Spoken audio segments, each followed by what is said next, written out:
இன்றைக்கி நம்ம பார்க்க போகிறது வந்து ஒரு நார்த் இந்தியன் ரெசிபி. இது ஃபஸ்ட் பார்ட்டு, செகண்ட் பார்ட் அடுத்த எபிசோடில் கண்டினியூ ஆகும். இது வந்து பாலக் பக்கோரா எப்படி பண்ணுறது அப்படின்னு பார்க்க போகிறோம்.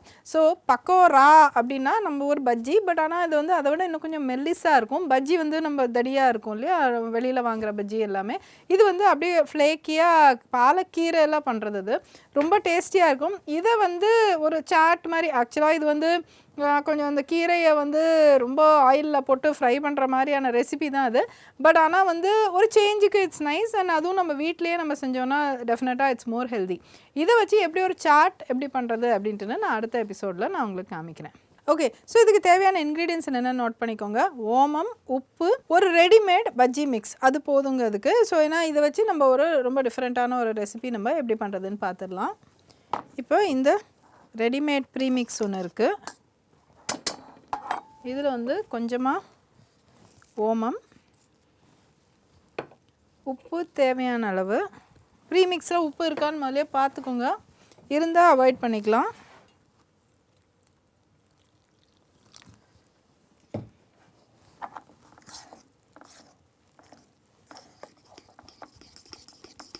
இந்த பஜ்ஜி கலர்றதுக்கு வந்து ஒரு ஹோட்டலியர் வந்து ஒரு டிப் எனக்கு சொன்னார். என்னன்னாக்கா, நம்ம பஜ்ஜிலாம் வீட்டில் செய்கிறோம்ல, அப்போ வந்து உடனே போட்டு உடனே முக்கி அதை செய்யாதீங்க. கொஞ்சம் நேரம் அதை let it rest for some time. இப்போ நம்ம வந்து இந்த பஜ்ஜி மாவை கரைச்சி வச்சுட்டோம். இப்போ வந்து நம்ம கோல்ட் வினர் ஆயில் இதுக்கு ஆட் பண்ணிடலாம். ஸோ இந்த சீல் எல்லாமே நீங்கள் பார்த்திங்கன்னா அவ்வளோ அருமையாக இருக்கும். இதில்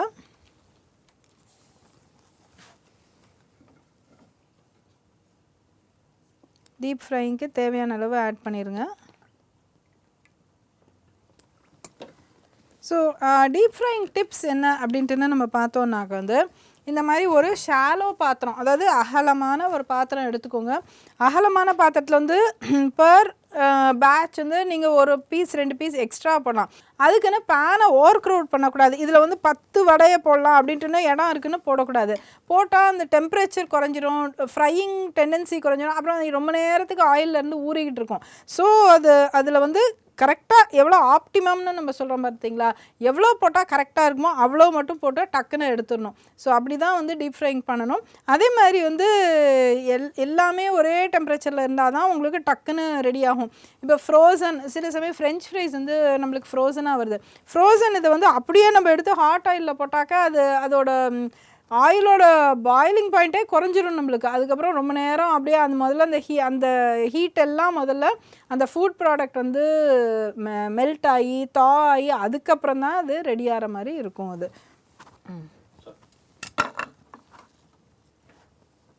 இப்போ இது பார்த்திங்கனாக்கா வந்து பாலக்கீரை எல்லாத்துலேயுமே இப்படி தான் இருக்கும்.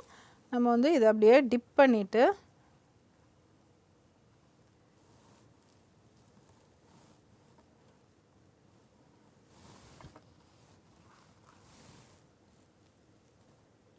ஸோ இந்த மாதிரி முடிஞ்ச வரைக்கும் இதை வந்து இப்படி ஓப்பன் பண்ணி விட்டுட்டு பண்ணால் தான் சரியாக இருக்கும்.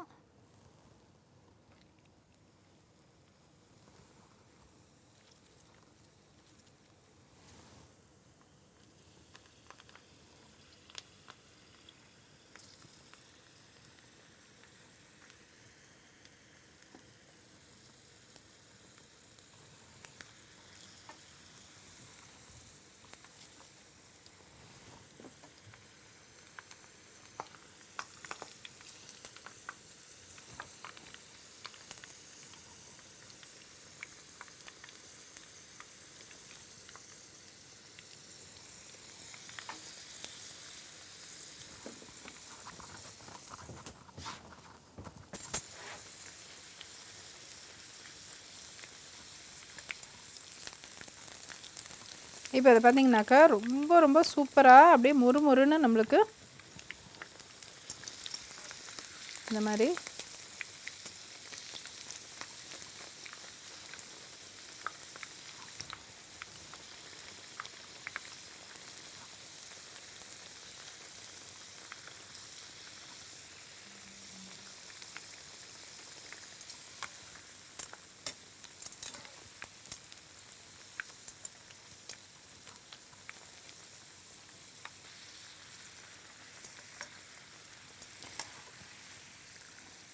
ஓகே, இதை வந்து எடுத்து ஸ்ட்ரெயின் பண்ணி எடுத்துருங்க.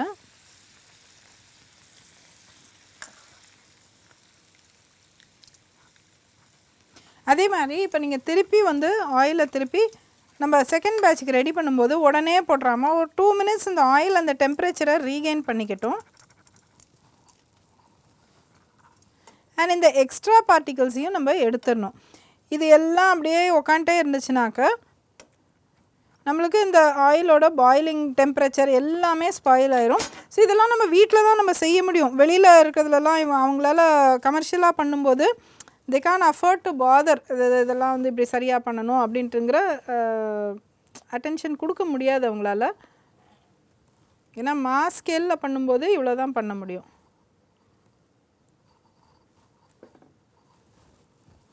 ஓகே,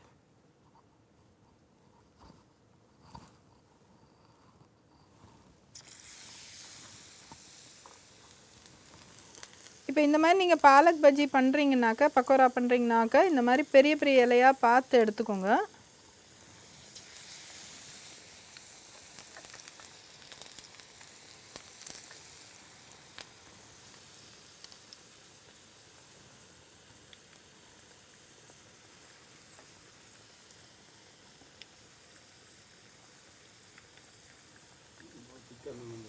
ம்,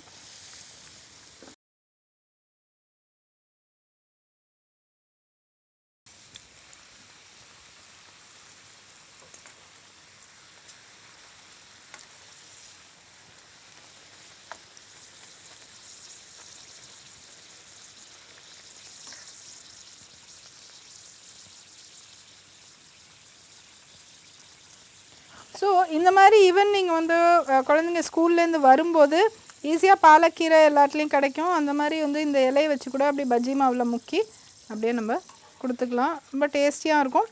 கொஞ்சம் ஹை கேலரி தான், but it's okay. Once in a while it's okay. So நேரிலே ஐம் ஷுர் நீங்கள் ரொம்ப என்ஜாய் பண்ணியிருப்பீங்க இந்த ரெசிபியை. மீண்டும் அடுத்த வாரம் சந்திக்கிறோம். டில் தென் see you, bye. You take care of yourself. நன்றி, வணக்கம். இன்னைக்கு நம்ம நிகழ்ச்சிக்கு சர்டிஃபைட் நியூட்ரிஷனிஸ்ட் மிஸ் ஆத்யா வந்திருக்காங்க. அவங்க கிட்ட நம்ம சந்தேகங்களை கேட்டு தெளிவு பெறலாம். வாங்க நேர்களே, நிகழ்ச்சிக்கு போகலாம். Hi ma'am. Hello ma'am. Yes ma'am, இப்போது நம்மளோட சவுத் இண்டியன் ஃபுட்டுன்னு எடுத்துக்கிட்டாலே அதில் வந்து நம்ம ஆயில் வந்து இல்லாமல் நம்மளால் எதுவுமே பண்ண முடியாது. என்றைக்காவது நம்ம டல்லாக ஃபீல் பண்ணால் கூட ஃபேமிலியில் அப்படின்னு அவங்கள எல்லாரையும் சந்தோஷப்படுத்தணுன்னா ஒரு பக்கோடாவோ இல்லை ஒரு பஜ்ஜியோ ஏதோ ஒரு சம்திங் அந்த எண்ணெயில் ஃப்ரை பண்ணி கொடுத்தா எல்லாருமே ஹாப்பி ஆகிடுவாங்க. இல்லை கெஸ்ட் வந்தாலே நம்ம ஒரு ஐட்டம் எண்ணெயில் 2-3 பண்ணோன்னா இது ஹாப்பியாக இருக்கும். ஆனால் இப்போ உடனே டாக்டர்ஸ் எல்லாருமே வந்து இல்லை கொலஸ்ட்ரால் இன்க்ரீஸ் ஆகிடும், வந்து உங்களுக்கு ஃபேட் இதுவாகிடுவீங்க, அதனால் கொஞ்சம் எண்ணெயை வந்து இது பண்ணுங்கங்கிறாங்க. ஆனால் சவுத் இண்டியனை பொறுத்த வரைக்கும் கிங் ஆஃப் ஆயில்னு பார்த்தீங்கன்னா டேஸ்ட்லேயும் சரி அந்த அரோமா அது எங்கேருந்து வருமோ அந்த வாசனை வந்து கடலை எண்ணெய்க்கு தான் இருக்கும். கிரவுண்ட்நட் ஆயில் வந்து ரொம்ப ஒரு சூப்பரான ஆயில். ஸோ ஆஸ் அ நியூட்ரிஷனிஸ்ட்டாக இதை எப்படி பார்க்குறீங்க?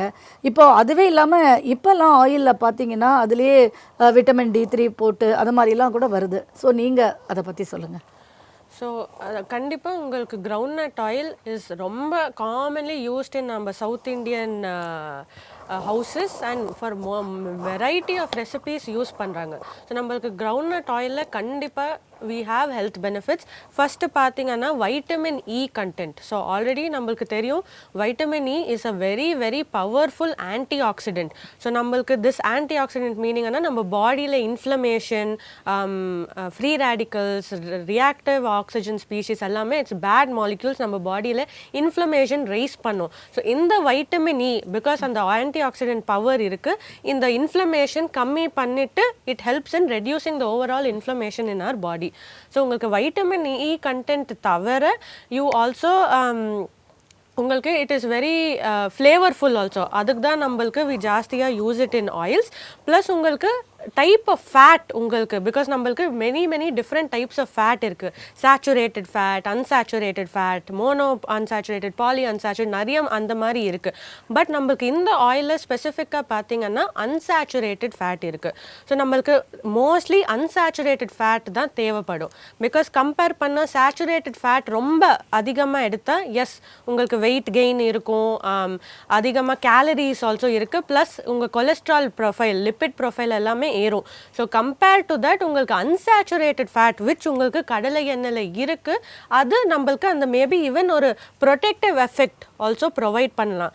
பட் அதை நீங்கள் சொன்ன மாதிரி உங்களுக்கு டைப் ஆஃப் ஆயில் நம்ம பார்த்துட்டோம், பட் குவான்டிட்டி அளவு கூட நம்மளுக்கு ரொம்ப ரொம்ப முக்கியம். இப்போ ரீசெண்டாக தான் நம்ம பிரைம் மினிஸ்டர் மோடிஜி பேப்பரில் ஆல்சோ ஒரு ஆர்டிக்கல் போட்டாங்க that oil is the hidden cause of ஒபிசிட்டின்னு சொன்னாங்க, which is very true. Because நம்மளுக்கு carbs, protein and fat compare பண்ணிங்கன்னா ஃபேட்டில் தான் அதிகம் கேலரிஸ் இருக்குது. ஸோ 1 கிராம் ஆஃப் ஃபேட் எடுத்திங்கன்னா 9 கேலரிஸ் இருக்குது. வேறஸ் உங்களுக்கு 1 கிராம் கார்போஹைட்ரேட், 1 கிராம் ப்ரோட்டீனில் ஒன்லி 4 கேலரி இருக்கு. அதை விட இதான் ஜாஸ்தி, டபுள் ஆல்மோஸ்ட் உங்களுக்கு மோர் தென் டபுள் இருக்கு. ஸோ அதான் இட் இஸ் வெரி இம்பார்ட்டன்ட் நம்மளுக்கு. Even oil though very important நம்மளுக்கு அந்த அளவில் கன்சியூம் பண்ணணும். ஸோ இப்போ நம்மளுக்கு டெய்லி மெஷர் பண்ண முடியுமா? கண்டிப்பாக பண்ண முடியாது. ஸோ அதுக்கு வீசே ஒரு ஓவரால் குவான்டிட்டி அளவு நம்மளுக்கு இருக்கு. ஒரு மாசத்துல 500 ml per person யூஸ் பண்ணணும். இப்போ ஸோ 2 people ஆர் இந்த ஹவுஸ்னா 500 1 liter, 3 people ஆனா 1500, 4 2 liters. ஸோ அந்த மாதிரி அந்த அளவுக்கு இஃப் வி ஃபாலோ நம்மளுக்கு ஈவன் அந்த கேலரிஸ் கம்மியாக இருக்கும், வெயிட் கெயின் இருக்காது, we will not lead to obesity. Because obesity இருந்தால் it opens the door for நம்மளுக்கு வேற many other diseases like diabetes, hypertension, அதெல்லாமே. ப்ளஸ் நம்மளுக்கு ஆயில் குவான்டிட்டி கண்ட்ரோல் பண்ணப்போ கூட பிகாஸ் சில ஆயில்ஸ் நம்மளுக்கு omega-6 ஃபேட்டி ஆசிட் இருக்குது, which we don't want too much of, because அது ஜாஸ்தியாக எடுத்தால் நம்மளுக்கு it has a oxidative stress நம்ம பாடி, பேசிக்லி அது நம்ம பாடிக்கு ஸ்ட்ரெஸ் பண்ணும். ஸோ அதுக்கு தான் வீசை ஈவன் எண்ணெய் instead of using the same oil, கடலை எண்ணெய் மட்டும் இல்லாமல் ரொட்டேஷன் பேசிஸில் யூஸ் பண்ணிக்கோங்க. ஸோ நம்மளுக்கு அந்த பிகாஸ் வெஜிடபிள்ஸ், ஃப்ரூட்ஸ் மாதிரி கூட நம்மளுக்கு ஒரு ஆயிலில் எல்லா நியூட்ரியன்ஸும் இல்லை. ஸோ இந்த மாதிரி ரொட்டேஷன் பேசிஸில் யூஸ் பண்ணால் அதை இந்த மாதத்துக்கு கடலை எண்ணெய் யூஸ் பண்ணுறீங்க, அந்த பேக்கெட் முடிஞ்சிச்சு, நெக்ஸ்ட் மாதத்தில் வேறு ஆயில், ரைஸ் பிராண்ட்னால அந்த மாதிரி நீங்கள் ப்ரிஃபர் பண்ணிக்கலாம். அப்போ ரொட்டேஷன் பேசிஸில் நம்ம குவாலிட்டி, ஸோ அந்த கரெக்ட் நியூட்ரியன்ஸ் நம்மளுக்கு வந்துச்சு. அண்ட் மோஸ்ட் இம்பார்ட்டன்ட் நம்மளுக்கு குவான்டிட்டி. ஸோ அது நம்ம கண்ட்ரோல் பண்ணிட்டா it is a very good. நீங்கள் சொன்ன மாதிரி இன் மாடரேஷன். ஸோ இதை எடுக்கக்கூடாதுன்னு இல்லை, பட் மாடரேட்டாக எடுத்தீங்கன்னா வெரி குட். ஸோ இப்போ எப்படி we can use in moderation? நிறைய பேர் எண்ணெய் கேன் டைரெக்டாக யூஸ் பண்ணிட்டு கடாயில் போடுவாங்க. அப்படி போட்டிங்கன்னா கண்டிப்பாக உங்களுக்கு ஜாஸ்தி எண்ணெய் தான் மெஷர் பண்ணி. ஆமாம், நீங்கள் கப் அண்ட் ஸ்பூனில் வச்சுக்கோங்க. ஸோ அப்போ உங்களுக்கு கடாயில் ஸ்பூன் யூஸ் பண்ணிட்டு maybe 2-3 spoons. how much you are using. Correct. அப்போ உங்களுக்கு தெரியும். Because oil can directly use பண்ணால் 100% உங்களுக்கு ஜாஸ்தியாக தான் எண்ணெய் வில் ஃபால். செகண்ட் திங், நீங்கள் ஒரு தோசையில் எண்ணெய் போடுறீங்கன்னா செகண்ட் தோசையில் எண்ணெய் போடாதீங்க. பிகாஸ் உங்களுக்கு எனிவே உங்கள் பேன் மேலே இருக்கும். ஸோ இது ஸ்மால் டிப்ஸ் டு ரெடியூஸ் உங்கள் ஆயில் கன்சம்ஷன். லாஸ்ட் சப்பாத்தி தவிர ஃபுல்கா யூஸ் பண்ணலாம். Because phulka it is oil free, stove மேலே தான் வைப்பாங்க. சிமிலர்லி உங்களுக்கு ஈவன் அப்பளம், டீப் ஃப்ரைட் அப்பளம் இல்லாமல் பாப்பட் உங்கள் ஸ்டவ் டாப், அந்த மாதிரி பண்ணால் நம்ம ஓவரால் ஆயில் கன்சம்ஷன் உங்களுக்கு கம்மியாக இருக்கும். ஸோ இந்த மாதிரி ஸ்மால் டிப்ஸ் நம்ம டே டு டே பேசிஸில் ஃபாலோ பண்ணிங்கன்னா அந்த 500 ml, பிகாஸ் இப்போ ரொம்ப கஷ்டம் 500 ml per month ஒரு ஆளுக்கு யூஸ் பண்ணுறதுக்கு ரொம்ப கஷ்டம். பட் கொஞ்சம் கான்ஷியஸாக இந்த மாதிரி யூஸ் பண்ணால் நம்மளுக்கு we can easily achieve it. another tip பார்த்தீங்கன்னா உங்களுக்கு பிளேட்டில் பொரியல் போட்டப்போ அங்கே எண்ணெய் ஒட்டுது, அது கண்டிப்பாக it is a sign that உங்களுக்கு அதிகமாக போடுறீங்கன்னு. ஸோ அப்போ உங்களுக்கு கண்டிப்பாக ஸ்லைட்டாக ரெடியூஸ் பண்ணிக்கணும் உங்கள் ஓவரால் ஆயில் கன்சம்ஷன். ஸோ உங்களுக்கு குவாலிட்டி தவிர ஈவன் அளவு it is very very important. Because இதெல்லாம் we call it as hidden calories. நமக்கு அதை தெரியாது. கரெக்ட். பட்டர் சாப்பிட்டா, இது deep fry pakoda, samosa, puff, pastry அந்த மாதிரி சாப்பிட்டா நம்மளுக்கு கண்டிப்பாக எல்லாருக்கும் தெரியும் கேலரிஸ் அதிகம், வெயிட் ஏறுவான்னு. பட் எதுக்கு ஏறுது? Because of oil. உங்களுக்கு வேறு எதுவுமே இல்லை. ஸோ அந்த ஆயில் அதிகமாக யூஸ் பண்ணால் ஹிடன் கேலரிஸ் வரும் and that will overall lead to weight gain. So இப்படி சாப்பிட்ணுன்னா லெஸ் குவான்டிட்டியில் சாப்பிட்லாம். இப்போ திடீர்னு ஒரு சண்டே ரெய்னி சீசன் அப்போ பக்கோடா சாப்பிடணும்னு ஆசையாக தான் இருக்கும். So we can limit the quantity. எனக்காவது ஒரு நாள், வாரத்துக்கு ஒரு நாள்னாக்க ஒரு கம்மியாக சாப்பிட்டுக்கலாம். Correct. Everything in moderation. அதான் ஸோ உங்களுக்கு அந்த 7 days மைனாரிட்டியாக 2 நாள் சாப்பிட்றீங்கன்னா நம்மளுக்கு ஸ்டில் 5 days நீங்கள் சாப்பிடல, உங்களுக்கு அந்த பெனிஃபிட் தான் இருக்கும். அந்த தப்பு இது அந்த டீப் ஃப்ரைடோட நெகட்டிவ் எஃபெக்ட்ஸ் நம்மளுக்கு கண்டிப்பாக வராது. பிகாஸ் உங்களுக்கு 2 டேக்கு லிமிட் பண்ணுறீங்க. அதான் ஒரு ஃப்ரைடே இல்லைனா ஃப்ரெண்ட்ஸ் கூட வெளியில் போகிறீங்க, ஃபங்க்ஷன் இருக்குது, வெட்டிங் இருக்குது, வீட்டில் பர்த்டே இருக்குது, அந்த மாதிரியால் கண்டிப்பாக இண்டல்ஜ் பண்ணிக்கோங்க. But the rest of the days or weekend indulge பண்ணுறீங்கன்னா okay, but the rest of the days as much as possible நீங்கள் எடுக்கலன்னா, so everything in moderation. So அந்த பக்கோடா ஆல்சோ நல்லா என்ஜாய் பண்ணலாம் அண்ட் வெயிட் லாஸ் ஆல்சோ நம்மளுக்கு இருக்கும். So ரொம்ப oil பற்றி ரொம்ப அழகாக சொன்னீங்க, கிரவுண்ட்நட் ஆயிலை பற்றி. இப்போ இன்னொன்று ஹெல்த்துக்கு எல்லாருமே இப்போ என்ன சொல்கிறாங்கன்னா, ஒரு வெந்தயம் ஃபெனுக்ரிக்குங்கிறது ரொம்ப நல்லது. நீங்கள் நைட்டு வந்து அதை ஊற வச்சுட்டு காலையில் சாப்பிட்டீங்கன்னா டயபெட்டிஸ் வந்து சுகரோட இது வந்து கம்மியாகும், ஃபாஸ்டிங் சுகர். ஸோ அந்த ஃபெனுக்ரிக் நம்ம சவுத் இண்டியனில் பிக்கிள்ஸ்லேருந்து யூஸ், சாம்பார் பொடியில் யூஸ் பண்ணுவோம், இட்லி தோசைக்கு அரைக்கும் போது வி வில் சோக் வெந்தயம். ஸோ வெந்தயத்தோட மெடிசினல் பெனிஃபிட்ஸ். ஸோ கண்டிப்பாக உங்களுக்கு it does have a role உங்கள் சுகருக்கு, but more than that even உங்களுக்கு டைஜஷனுக்கு நிறைய பேர் they use it for digestion, cool பண்ணுறதுக்கும். ஆமாம், பிகாஸ் ஜென்ரலி இன்டைஜஷன் இருந்தால் ஈவன் வி சஜஸ்ட் தட் இந்த மாதிரி தண்ணி வெங்காயம் வாட்டர் cumin வாட்டர் எடுத்துக்கோங்க. இட்ஸ் ரியலி ஹெல்ப்ஃபுல் பிகாஸ் நம்மளுக்கு இட் ஈஸஸ் த டைஜஷன். அந்த what ever is the reason உங்களுக்கு அந்த இன்டைஜஷன் வருது அண்ட் அது உங்களுக்கு பாடிக்கு கூலிங் எஃபெக்ட் இருக்கும். செகண்ட்லி அதை உங்களுக்கு நைட்டு ஊற வச்சுட்டு அந்த வாட்டர் சோக் தண்ணி எடுத்தால் கண்டிப்பாக ஒரு உங்கள் கிளைசீமிக் இண்டெக்ஸில் அந்த ஸ்பைக்கு கம்மி பண்ணும். ஆமாம், கண்டிப்பாக. ஸோ உங்களுக்கு not only does it help for digestion, அது எம்டி ஸ்டமக்கில் எடுத்தால் காலையில் ஏந்த உடனே எம்டி ஸ்டமக்கில் எடுத்தால் ரொம்ப ரொம்ப helpful, not only for digestion but even உங்கள் சுகருக்கு. ஸோ ஈவன் ஜென்ரலி பீப்புள் காலையில் ஏந்த உடனே ஃபாஸ்டிங் சுகர்ஸ் அதிகமாக இருந்தால் உங்களுக்கு one thing we look at is உங்கள் நைட்டோட மீல் டைமிங். ஸோ அது ஜென்ரலாக எவ்வளோ லேட்டாக நீங்கள் சாப்பிட்றீங்களோ அவ்வளோ அதிகமாக உங்கள் ஃபாஸ்டிங் சுகர் இருக்கும். ஸோ அதுதான் ஜென்ரலாக வி சே 9 o'clock முன்னாடி ஃபினிஷ் பண்ணிக்கோங்க. ஸோ இப்போ இன்னும் சில பேர் சன்செட்டும் போதே முடிச்சிடுறாங்க டின்னர். ஆமாம், அதெல்லாம் ஜென்ரலி வெஸ்டர்ன் கண்ட்ரீஸில் ஆமாம் 6:30 அந்த மாதிரி ஃபினிஷ் பண்ணிடுவாங்க. ஸோ ஐ சே அவ்வளோ பிகாஸ் நம்மளுக்கு வி ஃபினிஷ் நம்ம ஆஃபீஸ் வேலை எல்லாமே 7:30 8 அதை லேட் ஆகிடும். ஸோ ஈவன் அங்கே 8:30 கூட சாப்பிட்றீங்கன்னா ஸ்டில் ஓகே. நம்மளுக்கு அந்த 2 to 3 hours gap before bed time தேவை. பிகாஸ் நீங்கள் சாப்பிட்டு டின்னர் சாப்பிட்ட உடனே பெட்டில் உட்காந்துட்டு லை டவுன் பண்ணுறீங்கன்னா உங்கள் சுகர்ஸ் ரொம்ப ஸ்பைக் ஆகும். அண்ட் ஸோ கண்டிப்பாக உங்களுக்கு ஆக்டிவிட்டி எதுவுமே இல்லை. ஸோ அப்போ உங்களுக்கு ஜஸ்ட் உட்காருறீங்க, அந்த டைஜஷன் ஆல்சோ ஒன் ஸ்லோவாக இருக்கும், அது also can lead to indigestion. Second உங்கள் வெயிட்டு போடுவீங்க பிகாஸ் அந்த ஹெவி மீல் சாப்பிட்டுட்டு நீங்கள் எதுவுமே ஆக்டிவிட்டி இல்லை. தேர்ட் ஈவன் உங்கள் சுகர் ஸ்பைக் ஆகும். தட் இஸ் அந்த நாளில் நெக்ஸ்ட் நாள் காலையில் உங்களுக்கு ஃபாஸ்டிங் சுகர்ஸ் கண்டிப்பாக ஸ்பைக் ஆகும். ஸோ அதை நீங்கள் 8 o'clock ஆல்சோ வரீங்கன்னா ஓகே, கொஞ்சம் 10 minutes ரிஃப்ரெஷ் பண்ணிவிட்டு 8:15 8:30 கூட சாப்பிட்டு பிஃபோர் 9 ஃபினிஷ் பண்ணிவிட்டு ஒரு 10:30 11 2 hours கேப் கொடுத்து நீங்கள் தூங்குறீங்கன்னா it is more than enough. Plus உங்களுக்கு மீல்க்கு அப்புறமா ஒரு குவிக் 20-30 minute வாக் போனால் உங்கள் சாப்பிட்ட அப்புறமா போஸ்ட் பிராண்டியல் சுகர்ஸ் ஆல்சோ கண்ட்ரோலில் வரும் அண்ட் டைஜஷனுக்கு ஆல்சோ ஈஸ் பண்ணும். ஸோ எவ்ரி திங் நம்மளுக்கு ஒரு டபுள் எஃபெக்ட்.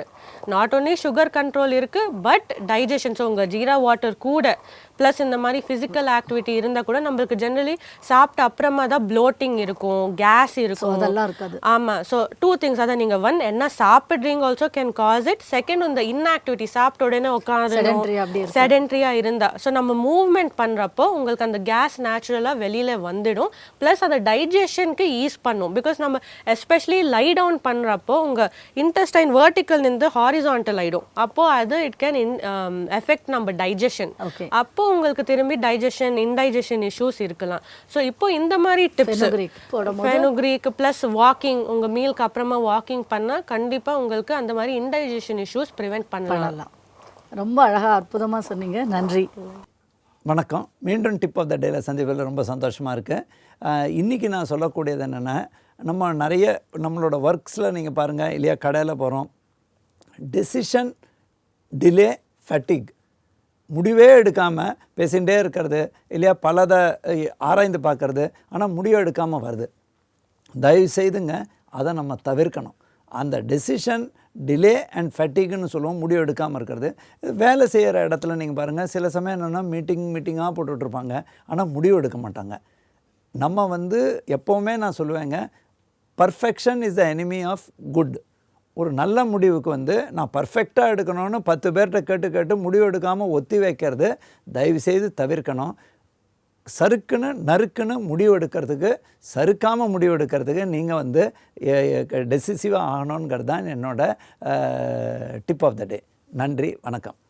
என்ன நேயர்களே, நிகழ்ச்சி மிகவும் பயனுள்ளதாக இருந்தது இல்லையா? மீண்டும் அடுத்த வாரம் சந்திப்போம். நன்றி, வணக்கம்.